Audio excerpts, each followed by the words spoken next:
So unfortunately, players don't speak their mind as much as they should. Because of what's happened, what's transpired in the past. Please be required. I just think that everyone loves the IPL because you don't know what's going to happen, right? Should he be the guy calling the shots?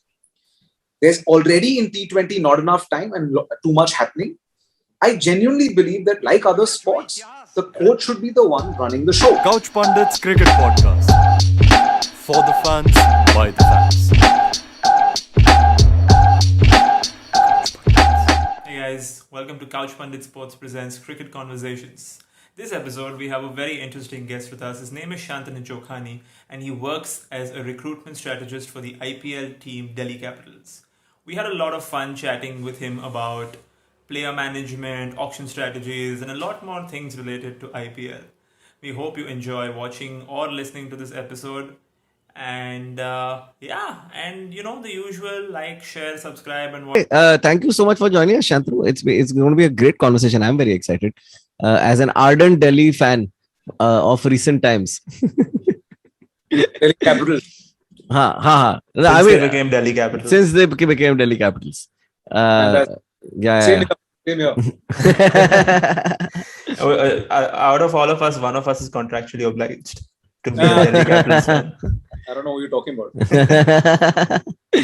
And generally also at Couch Pundits we're super duper into T20 and why the IPL especially is just this amazing format that exists, especially in terms of sample sizes that you get out of players and performances and so much data being processed. And as geeky as we are. 5 formats. Yeah. So I mean, I'm very excited for this. Dhaval, you just came from a test match. You just watched a test match in the stadium over the last couple of days. Please re-gear your brain. I'm trying. Test cricket is best cricket. I mean, test cricket is really still cricket, right? The rest of it is a version of cricket that we're still getting used to as viewers, and even the players to an extent. I actually agree with you the first part, but I deferred the second part. I don't think it's just the real cricket. I just think they all are different sports altogether. Yes, the foundations are the same. But other than that, I feel. The rules are different, and so different. I actually call it a different sport. So whenever someone in a discussion that takes place, whenever someone brings up test cricket, I actually don't. I don't think one has to like one to not like. I don't think one has to like both simultaneously. That we absolutely do. We enjoy both. It's like pool and billiards almost. Like the physics is the same, but the colors are all different. Correct. Let's start with this. Okay, this is something that I wanted to know. As a fan, I hate the mega auctions. I think that teams are investing a lot in building their teams over the years, and then you have this mega auction, and it just gets destroyed. You're allowed to retain 3 or 4 players. So, having said all of that, what do you think? Are mega auctions really viable going forward, or is it just something that is required to expand the league? So before I answer the question, I actually want to know why you don't like the mega auction. That will help me better answer the question. Because we lost Quinton de Kock, Hardik Pandya, Ishan Kishan, Krunal. Krunal also. And this is Dhaval's view. I think it's a necessary evil. I think once in a while you shuffle things up types. So 2 out of the 4 names you gave, Dhaval, were going to get released, I think, if it was a small auction anyways. So... So the mega auction or auction, whatever. My point is, you're against the auction process or the mega auction? I am against every few years getting teams to drop most of their players and rebuild. I understand that it's a necessity for the expansion of the league because new teams coming in will have to pick from very few players and it'll be very difficult. And it'll mostly be the players who are probably not getting into the starting 11s and here and there. So it will be difficult for those teams. And if we had club structures as exist, it might have been different. But it does not. IPL is a whole different league altogether. So it makes sense to have this every time you want to expand the league. But other than that, why do you have auctions at all? Why do you break the teams every few years? So there are 2-3 ways of answering this. And it's actually a very a topic that is very pertinent. It's right now a topic that's being discussed all over. So I'm glad you brought this up right off the bat. So I actually believe that it is not necessary, but I think that it adds a very interesting dimension to the IPL, which is the competitiveness. Right? Today, I believe the IPL is, in terms of quality, far superior to T20 internationals as well. Simply because of its competitiveness. Now, what do I mean by that?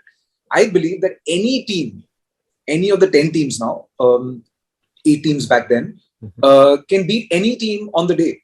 And the reason why I'm saying that is because of the mega auction. One of the reasons is mega auction. And the second is the purse, right? A fixed purse, right? You may be however rich, you can be that at your home, right? On the auction table, everyone enters with a similar purse unless you're Punjab. Jokes aside. But actually speaking, everyone comes with a fixed purse, right? The mega auction, what it does is that, say somebody is gone through a bad mega auction, right? In 2018, without giving names, say 1-2 teams had a bad mega auction, or they were structurally flawed. Now, you guys know what I'm talking about. They get a chance to keep the to rebuild, yes, at the cost of your side's dismay. But what I'm trying to say is that competitiveness comes back into the fold. Right?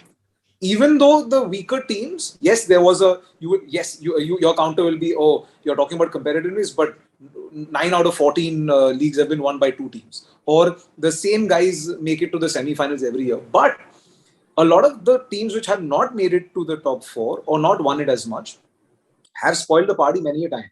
So I truly believe that the mega auction is not necessary, but I have absolutely no issues with it because yes, the 2 teams. So yeah, the 2 teams came, so it had to have done. But even if it didn't, I also feel like the competitive aspect will always will always be required. I just think that everyone loves the IPL because you don't know what's going to happen, right? In the T20 World Cup, going into the World Cup, yes, I would not have said Australia's favorite or that they're going to win the World Cup. But between those 5 teams, I thought 4 would make it, out of which it did happen. I'm guessing the same with you all as well. You know, the same 5 teams were there as per the favorites, and that happened. But in the IPL, take away the two teams that I'm guessing everyone will have in their top 4. Other than that, the other 2 is absolutely open. And I think a lot of that is to do with the mega auction. So that is one reason. Second reason is because I feel you can go about building your team in 2 very different ways. Now, what are the 2 different ways? One is that you can go with a particular 3-year project, right? A Chennai team did that and did that beautifully, right? You can call them Dad's Army and whatever not. I'm a huge MSD fan, and when I saw their team and the way they went about making their team in 2018, I didn't write them off. A lot of people did. I didn't write them off at all because I knew that it's a 3-year project. They made the team for 3 years. Yes, it got dragged to 4 years because of the pandemic. But the fact that it was a 3 to 4 year project, you don't need to look beyond. We as Indians have this concept of saving and thinking of the future. I'm going outside cricket, but we as Indians have this concept of saving, thinking about the future, bacha, shadi, all that, etc., etc. But you know what? In this IPL, you can only look 3 years. Make a team of 34 to 37-year-olds who are experienced, who have played in pressure situations. And yes, they might not be at their peak, not necessarily declining. And you can do well. CSK shown us that. So, I mean, that's one way of building. And the other way is the other way other teams have gone, which is you invest in 18 to 20-year-olds and then try making a 10-year horizon. So I don't necessarily think that the mega auction is a bad way of going about it. But I feel like, when you say, in terms of competitiveness, the people who won last time didn't even make it to the top 4 this time. So I feel like that competitiveness and the nature of T20 is such that it encourages upsets. तो उसके अंदर फिर से अगर mega auction भी डाल दिया ना तो थोड़ा फिर लगता है कि यार पर अच्छा था आयशन, So there are talks that this might be the last mega auction. Maybe they I mean, realistically speaking, you add teams, the league gets longer. It can't get any longer than it is right now in the current future, at least. In terms of अगर 10 team है तो matches बढ़ जाता है ना. अभी अगर 12 team होगा तो और भी मैचेस बढ़ जाएगा, तो और भी टाइम जाएगा. Who's complaining? I feel like at some point, to some extent, players are, and I think as viewers also, we are also like, this team is good enough, I feel. You think which players are complaining, man? I would love to meet these players. I mean, from their scheduling perspective, like the players, especially with the bio bubble, now that's an aspect that's hopefully not here to stay. And the fact that if you ask a player what would they rather play, they would rather play the IPL for another 2 months and then reduce some other game somewhere else because of multiple reasons. Yeah, absolutely. And the financial aspects of the IPL are, in the current scenario, unparalleled. You don't get the kind of paychecks you do anywhere else, including most other leagues, even though they're fairly big. So no one's doubting that. But it just comes down to that, right? How much are you going to pack? And we don't want a situation where the players are being burnt out. And then we kind of see that with the World Cup performances in the World Cup, where and you can tell on their faces not there, they were just not there. India was the favorite, like everyone picked them to reach the finals, but it was very evident that wo log thak gaye the. Correct. But that's also a function of there was a gap. There was supposed to be a gap here, but because of the first leg getting called off, that is why this was an afterthought, right? This was not the first plan. So yes, we can complain about the IPL, but now because of a reason outside of cricket, this had to happen. There was just too much riding on it. But I completely get your point, and I echo it that yes, IPL and the players were jaded. They were jaded because of the IPL. There was just not enough gap between the two. They went bubble to bubble. I think bubble to bubble was more of a reason than the proximity of the two competitions. But I completely understand what you're saying. So if not mega auction, then how do you propose the teams to build their players? Like, there are academies being set up right now. There are all teams have some levels of academy programs and scouting. But, as they should. I think that's a great thing to happen to cricket generally also. Yeah. Correct. But maybe you can tell us a little more about it, how it goes on behind the scenes. Yeah. So even though a lot of teams do have academies, do have catchment areas, not catchment areas. That's an old concept, right? Catchment areas. Yeah, that's why I wanted to retract that, because that was the loophole back in the day. Yeah. But having said that, academies are there, but the problem is these academies are not recognized. Now you can call your players who are contracted or not contracted, groom them, etc., etc. The problem is that there's so much cricket happening at the domestic level also that they aren't the dates are not available. So yes, you can have an academy. Yes, you can have the facility so that a person who wants to come train in the best facilities, best coaches, best trainers, SNCs, physios, all of that. But where's the time? Because if you're injured, you have to report to NCA. Right.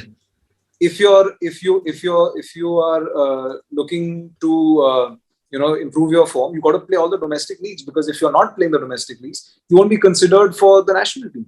Yeah. So I mean, yes, all of this is great, but we have to take a step back and realize that the IPL is a 2-month competition. So we can have the academies in place, but there's not enough time, not enough, and not to forget the most important aspect of that is that's where the equality can get disrupted if you only depend on the academies being the source of future players. If we start depending on that without getting into names, some teams obviously will be a lot better off than the others, because for some teams it's a business and for some teams it's CSR. True. Okay, so chalo ho gaya, mega auction to ho gaya, right? And the way, I mean, we have a very rudimentary understanding of how people buy things at the auction. The smartest I felt while watching what happens. What you see is what happens. So it's not wohi hai, boss. But I'm sure that there's I don't know, there's some strategy in terms of you go in with some idea, right? Like you're looking at a pool of say maybe 30-35 players, isme se to apna 25 banana hai types. What are those things that y'all look at that for the most of us is just not a criteria? So 30-35, yes. Again, it depends. Big auctions, small auction, permutations, combinations. Do you enter with how many spots? It's a lot of it. So to just give you an example, for a big auction, you will have about 75 names to 100 names in mind. Yeah. Because of the nature of the beast that the auction is. You, for every position that you're trying to fill, you as a team need 2 to 3 players because it's a squad of 25. And every team needs those many. So you need to keep at least 10 names in mind for that position, because there's no guarantee that you're getting the first, second and third choices you're looking for. So yeah, big auction, it's a lot more than 35-40. Small auction comes down to what gaps you're filling, and then the supply and demand factor that obviously you guys are aware of. Yeah. But I mean, is there... okay, I'm sure there's way too many permutation combinations generally to look at. But say, for example, okay, this is something that's been on my head for a while. Like, what are the qualities you're looking for when it comes to each kind of position that you're trying to fill? So, of a position. So say you're talking about your opening batsman, and let's talk from scratch type ki baat, So what are those qualities that for you differentiate rather an opening batsman from, say, your middle order batsman, from an anchor role to a pinch hitter role? What are those quality? Like, are there quantifiable things that you look at? Absolutely. There are qualitative and quantitative factors that are taken into consideration. Let's talk of openers, because if you start talking of the whole thing, we'll be talking tomorrow morning. But let's just look at openers only. So openers in itself, the first thing you will look at is who is he going to open with? Which pitch are you going to play 7 games at? Right? What is the setup of your foreigners versus Indians? So that is your first thing that you look into. The first thing is these are the first few things you have to look into, because of the after these questions have been answered, then you go deeper, right? Yeah. What is the kind? So say for example, you've got an explosive opening batsman, and you're looking for an anchor. Not an anchor. Anchor is a negative term. Not an anchor. A lucrative, a player who's a bank. A 450, 500 run bank, right? Now, is that player going to be Indian? Because in the auctions, in the big auctions, you'll get some of them. Small auctions, you'll never find.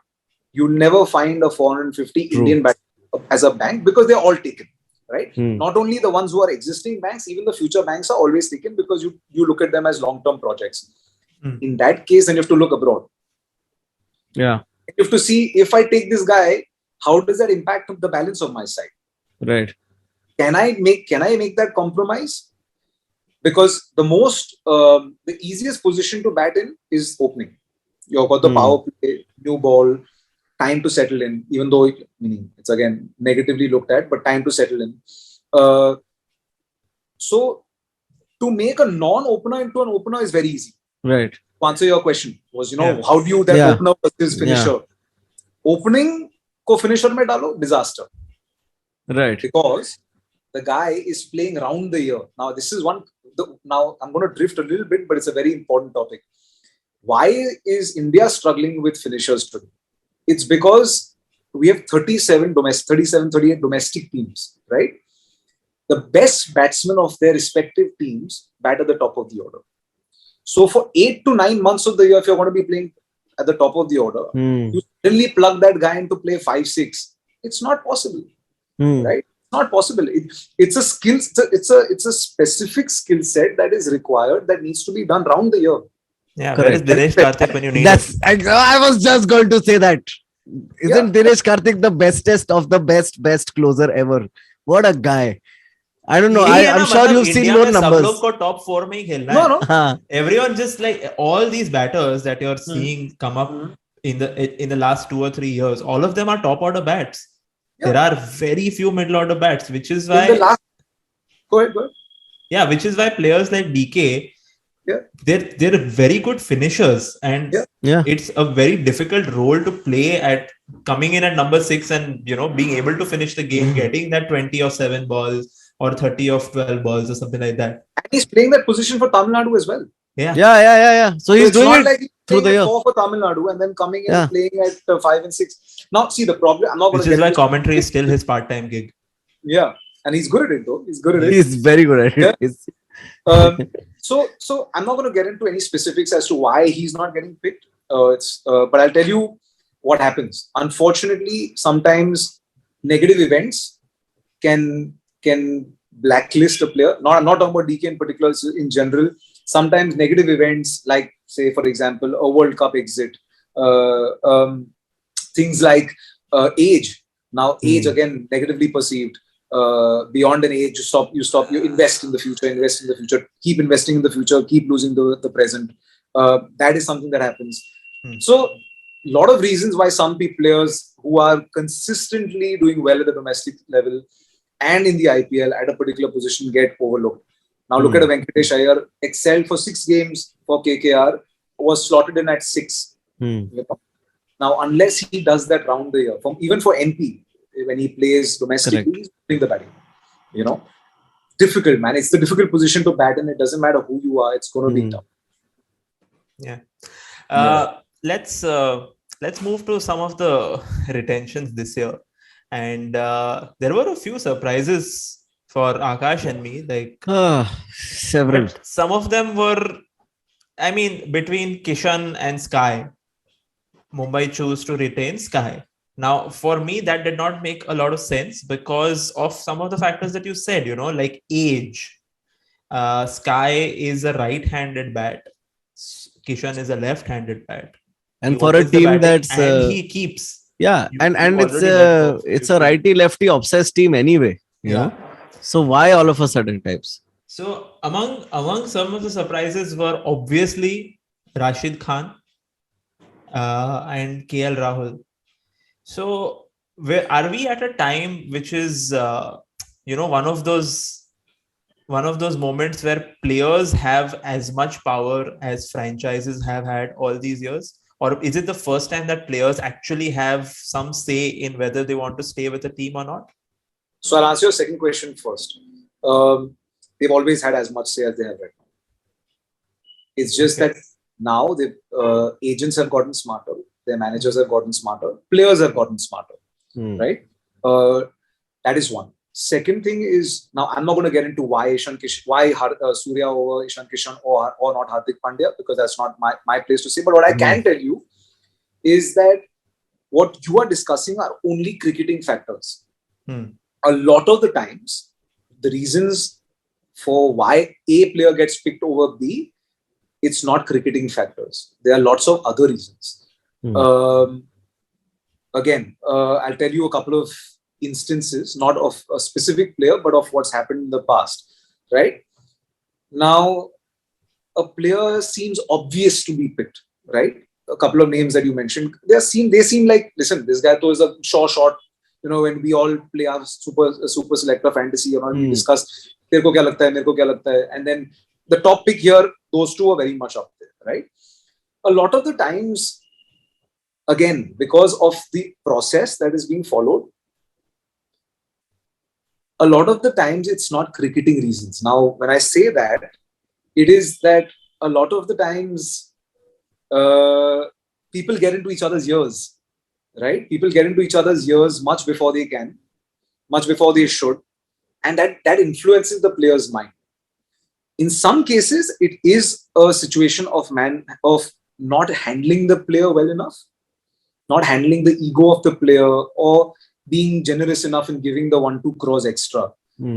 As in the case in 2018, RCB gave Virat 17 crores because they felt that was required to retain, to ensure that they've locked the guy in for 4 years.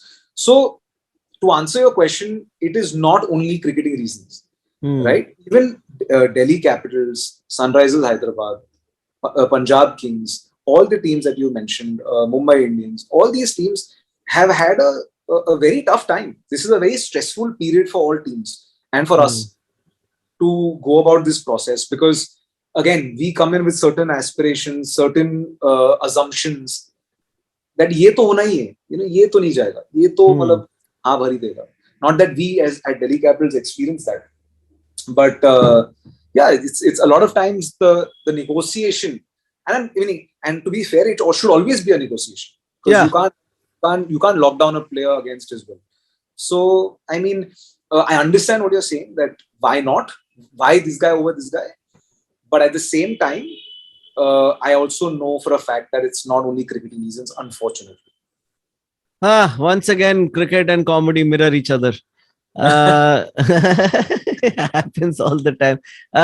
So moving on to say we have the 11 and or rather the 25, and I mean obviously the attempt it's a never ending painting, right? Like you're always trying to achieve the balance, and there'll always be plus minus this and that.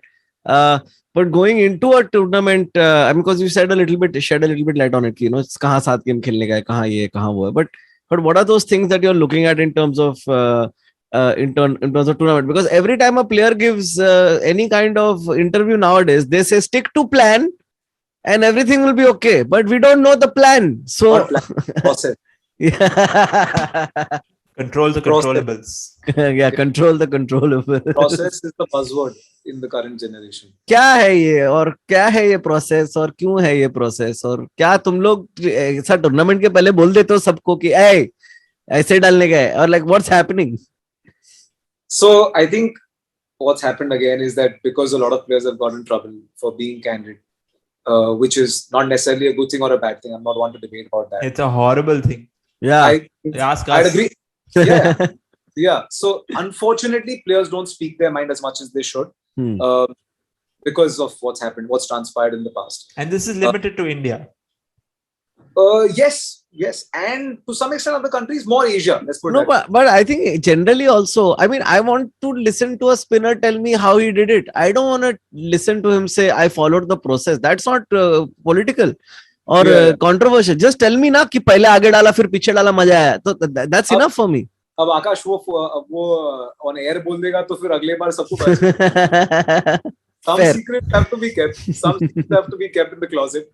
But yes. So I'll tell you a little bit about processes, what they refer to as processes. There's a lot of work that goes behind the scenes. When I say a lot of work means that's an understatement. There's a lot of work that goes behind the scenes. In terms of, again, the buzzword matchups, in terms of that always that $1 million question as to whether you stick to your strengths or do you play the opposition. Horses for courses or say, nahi boss, my team is good enough to win on the day. I'm going to stick to my strengths, right? There's no right answer to that. Because teams have won doing either one of the roads. They've taken either one of the ways and they've both been successful. It's very simple. You can't take one way all the time. You have to be able to adapt. Now, what are those systems? What are those processes that we keep talking about? In every aspect, bowling, fielding, batting, depending on which role that you're playing for the team, there will be a lot of data that is handed over to the coaches. And depending on the player, whether or not he is averse to data or he's pro data, it is presented to them in that manner. And then it's up to the coaches primarily to take up and to execute what is being given to them or not. Now that comes down to, it differs from player to player, coach to coach. Right. There's some who are more pro data, there's some who are not so much. And there's no right. Having said that, it's very important to know it. Now, this is where self-awareness comes in. Now, if you know you're not the smartest bloke around, then you should depend on the data. But if you're a genius like MSD, then you don't need it. He's got a supercomputer right here. Yeah. They don't have doing his own analysis, gathering his own data. Yeah. Exactly. Now, we can all keep guessing. We don't know. Yeah. We don't know. Yeah. Because every tour story I hear about MSD is that he's a chill guy only. Darwaja khula hai, andar Australia वाले हाँ कि शीशा चल रहा है अंदर सब chill है मीठी मीठी बातें और मीठी मीठी बातें और बस हरा के चला जाता है and it's fascinating to me because I feel like this is because when you say कि people use data, don't use data, it more or less works out the same. But I'm amazed by that because I always thought that the people who use data would always have an edge, right? Because the numbers would never lie. I mean, Owen Morgan. Take that example. No, so you're right. No, so it's about the most important thing is aligning. Right. If the analyst, coach, and captain are all pro data, then it works. If one of the three also are not, obviously the analyst is pro data, but if one of the three are not aligned, that's when the problem begins. Because then the information is being passed based on different factors. Yeah. Why England does better than other teams is not only because of data. They also have the second best resources in terms of what they have at their disposal. But also, the way they use their data. Now, in my opinion, I think you guys are also pro data. I'm guessing you guys are also pro data. Yeah, very much so. So exactly. So we know what smart stats are. Yeah. So good one. So I actually feel that this over-emphasis on captains, there is this over-reliance and emphasis on captaincy in the cricketing world, right? I just believe that only if you have a captain that has the ability, should he be the guy calling the shots. There's already in T20 not enough time and too much happening. I genuinely believe that, like other sports, the coach should be the one running the show. Now, why? I'm not saying have a microphone and all of that jazz. I know this might be controversial, but I genuinely believe in this. Because there's just so much happening on the field. The guy to be more, like so many captains are wicket keepers. Should he be doing his job in first following the action or processing what's coming up? A fielder has so many other roles. The reason why bowlers are not given, for whatever, one of the main reasons, because he has to go and do his primary skill. But the point I'm trying to make is there is so much data and there's so much edge that you can have using that data. You can't be doing it while playing the game. And what stops you? So what Morgan is doing is apt, in my opinion. He has got a full processing team that's taking place behind the scenes. They're sending him signals. Now, the captain should be limited, or not limited. Limited is the wrong word. He should have the choice whether he wants to use that suggestion that's being given or not. Yeah. But all those suggestions have been discussed before he got onto the field. So it's not like suddenly 3A is being sent over to him, or whatever that would mean. And he's like, oh shit, am I supposed to do that? No. All these things have been discussed before. And all he has to take the decision on the day, depending on the pitch, because he's playing, is should I take it up or not? Right. For me, it should be a binary yes or no. Rather than, if not yes, then kisko dalu. If not isko, to jab ye aayega uske liye over bacha ke rakhu. Not that. That's too much to process whilst playing. I believe that strategy is a specific skill set. Analysis is a specific skill set to be done by the strategist. I absolutely could not agree with you more. Nothing. Majority of people don't agree with that for whatever reason, and I'm not going to diss them. I just believe otherwise. I constantly feel this, and I mean, I'm a strong believer of the idea generally ki, nothing, no great human achievement can be achieved in silo. Like, for a Pink Floyd to make Dark Side, you need an Alan Parsons. So similarly, I think the strategists and the analysts are the Alan Parsons of this album, if it were one.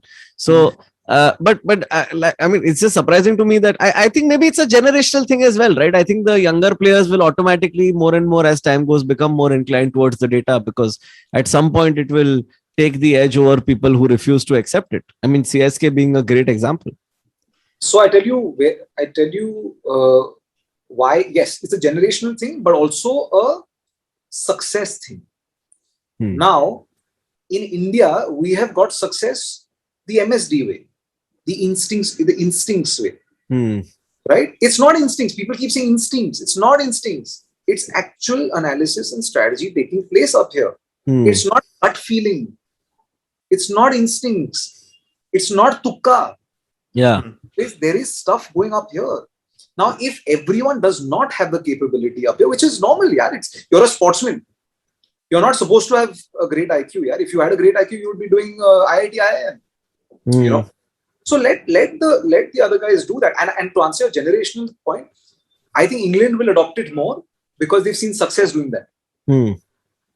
India might take longer because we've seen success doing otherwise. Not that there is only one way of attaining success. Wait, are you talking about DRS? It applies there as well. But yeah, you know what I'm trying to say. I just think different teams will adopt it faster or slower, depending on where they are in the success. And there are all these plans, but it all comes down to execution of these plans, right? So you need to pick those players, you need to pick those bowlers who are going to be able to bowl 4 out of 6 wide Yorkers in the death overs or the change ups or whatever you need them to do. You need the batters to be able to execute those 20-run overs when required. So how are the coaches and the captains going to ensure they get these performances out of the players, even though there may be plans, unless they're executed, they're not going to work?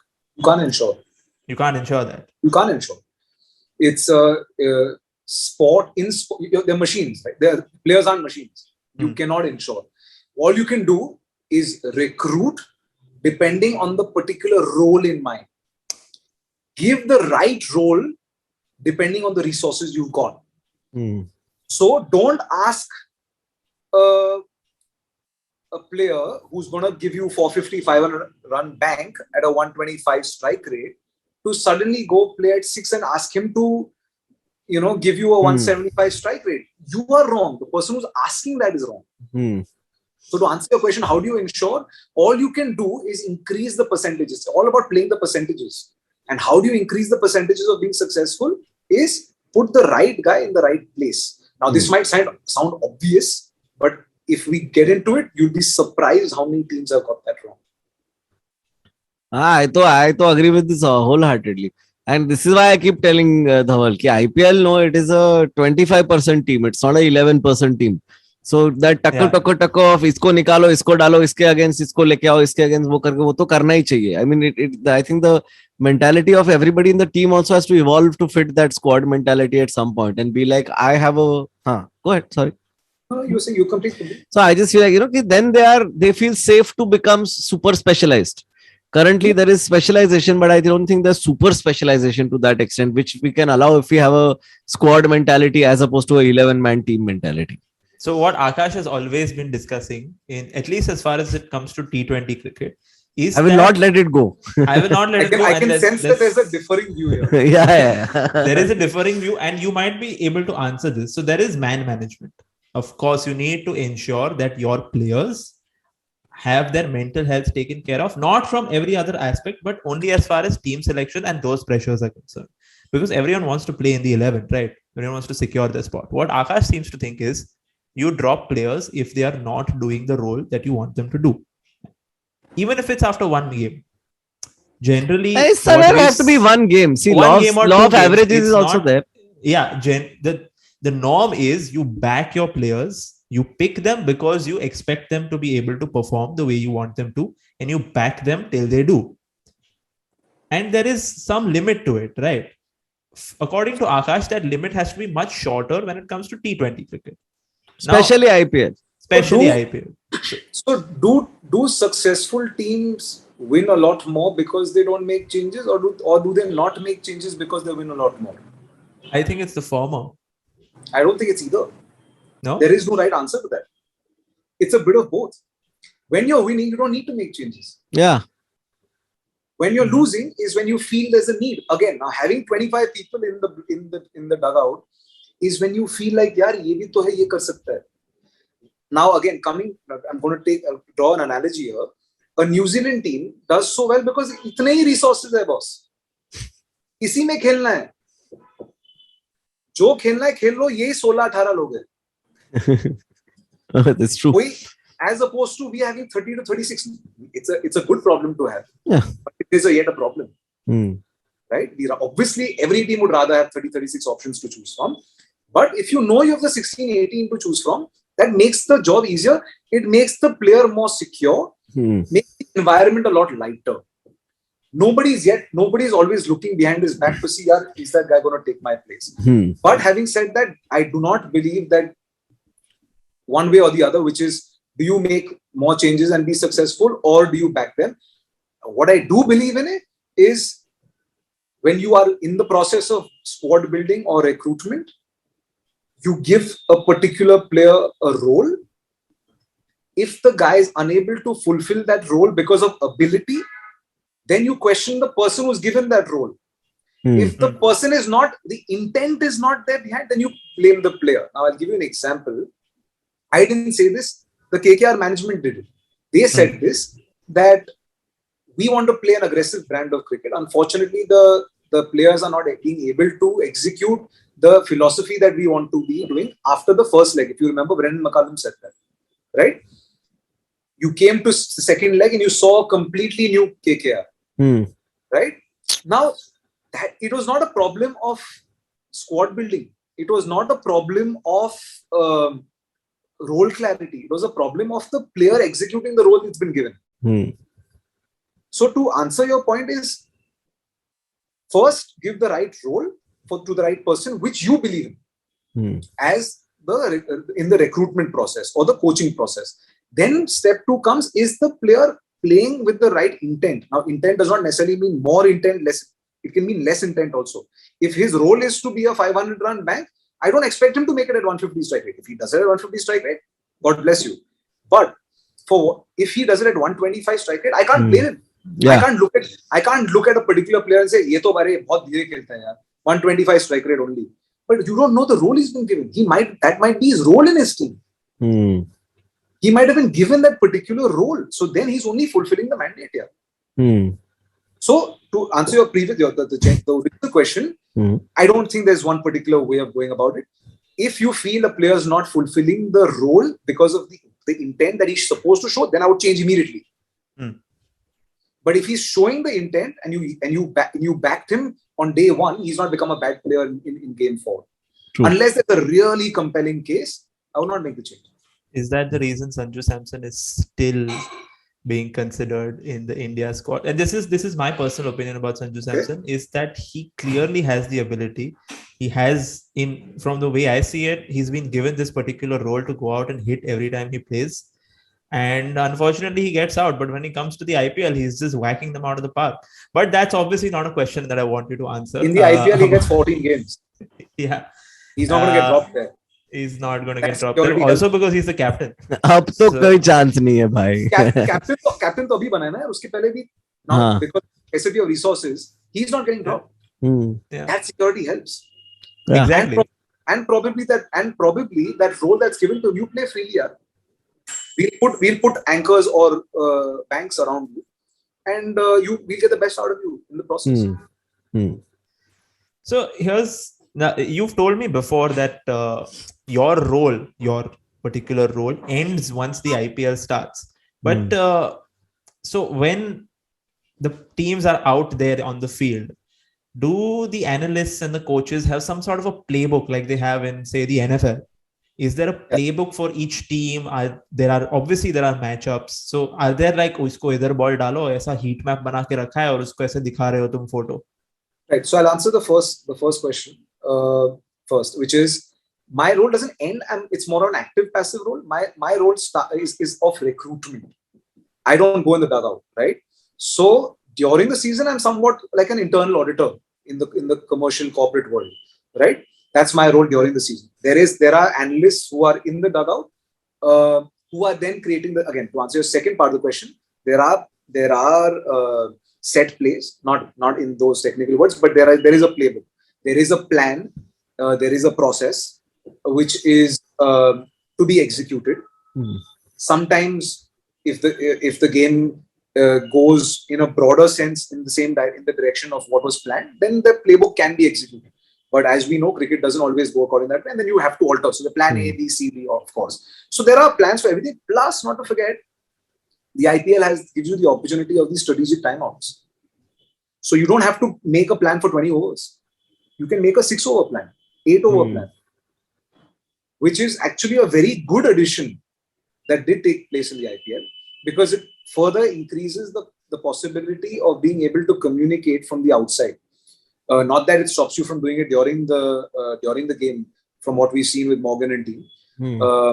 But for the guys who are not so adept with that system, at least give you that chance. So yes, there's a playbook. Yes, there's a plan which can be followed, should be followed, A, B, C, all of them. There are plans, but sometimes can be followed, is not followed. And how big of a role do broadcasters play in ruining these plans? Because as we've seen, matches are being moved in terms of time to accommodate viewers across the globe. And what has ended up happening is that you have due only in one innings of the game. Correct. If it was there in neither of the innings, fair enough. If it was there in both the innings, fair enough. But as we saw in the last World Cup, there was dew in the second innings, and that pretty much sealed the fate of the team that lost the toss. Correct. So A, how do you deal with dew? And B, how do you deal with Star Sports? So I'll stick to broadcaster. So there are, to answer your first question, how do you deal with dew, right? You know dew is going to be there before the game begins, right?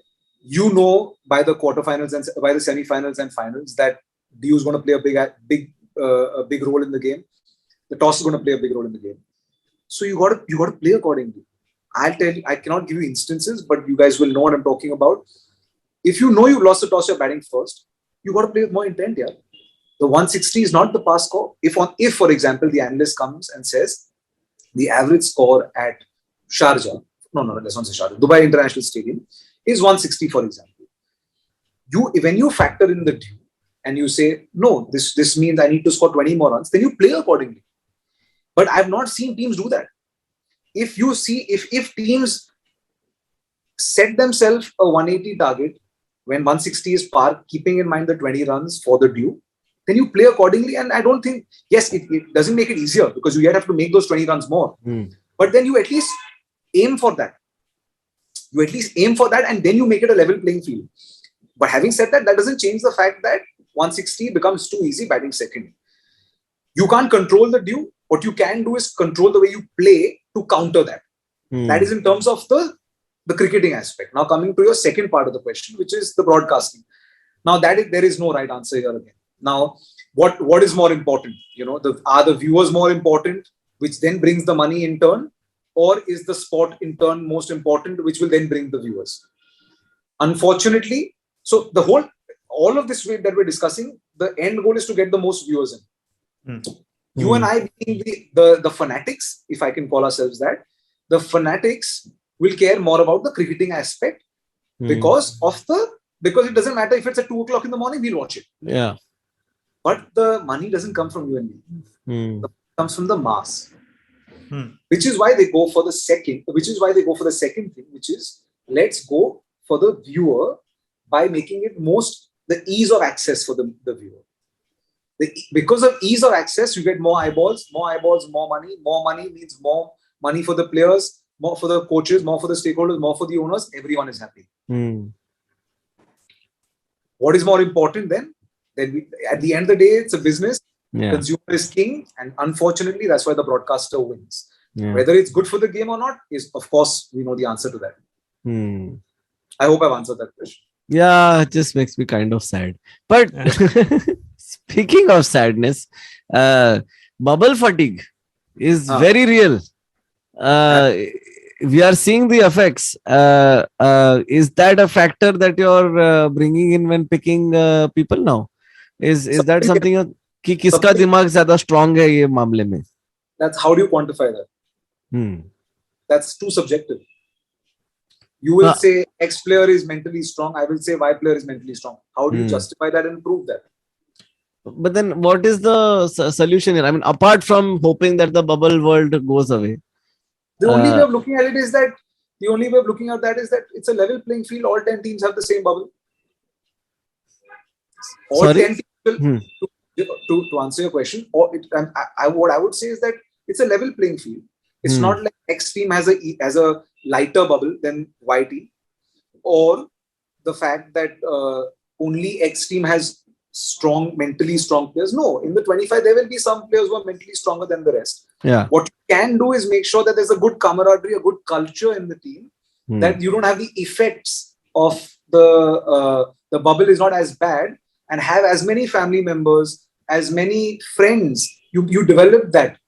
We have a lot of team bonding, team culture. There's a strong culture across teams. It's not only across one or two teams. Across teams, there's a great emphasis that is put in having a strong culture in the team, because then that makes the job of the bubble slightly easier. Not very easy, slightly easier. But having said that, it's the same for everyone.